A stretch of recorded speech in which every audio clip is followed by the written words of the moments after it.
நண்பர்களே, இப்போ நீங்கள் பார்த்துட்டு இருக்கிறது மணத்தக்காளி. நல்லா பூவோட, காயோட, பழத்தோடு இருக்குது. இதில் அல்சருக்கு ஒரு அற்புதமான பதிவு சொல்கிறேனே. காலையில் ஒரு 10 இலை, சாயந்தரம் ஒரு 10 இலை. அந்த இலையை நல்லா கழுவி வெறும் வயிற்றில் நல்லா கடிச்சு மென்று சாப்பிட்டு பழைய கஞ்சி தண்ணி ரொம்ப புளிப்பேறாமல் குடிச்சிட்டு வந்தீங்கன்னா 2 வாரம் சாப்பிட்டீங்கன்னா போதும்.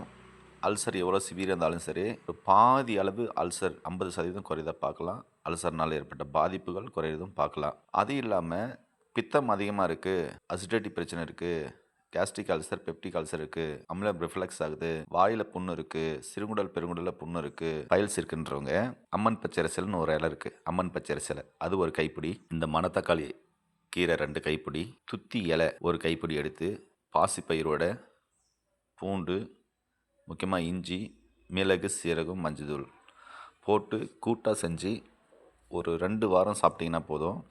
நான் சொன்ன அனைத்து வகையான பிரச்சனைகளும் ஒரு 90% சரியாயிடும். அதே மாதிரி இந்த பழம் இருக்கு இல்லைங்களா, இந்த பழத்தை தொடர்ந்து காலைல ஒரு கைப்பிடி, சாயந்தரம் ஒரு கைப்பிடி சாப்பிட்டு வந்தோம்னா நாக்குலேருந்து ஆசனவாய் வரை இருக்கிற புண்கள் மட்டும் ஆறுறதில்ல, உடல் குளிர்ச்சியாகும், பித்தம் தனியும், கல்லீரல் சார்ந்த பிரச்சனைகளுக்கு ரொம்ப அற்புதமாக வேலை செய்யும். அடுத்த வீடியோவில் சந்திக்கலாம். அதுவரையில் உங்களிடத்தில் விடைபெறுவது உங்கள் அன்பு சகோதரன். நன்றி, வணக்கம்.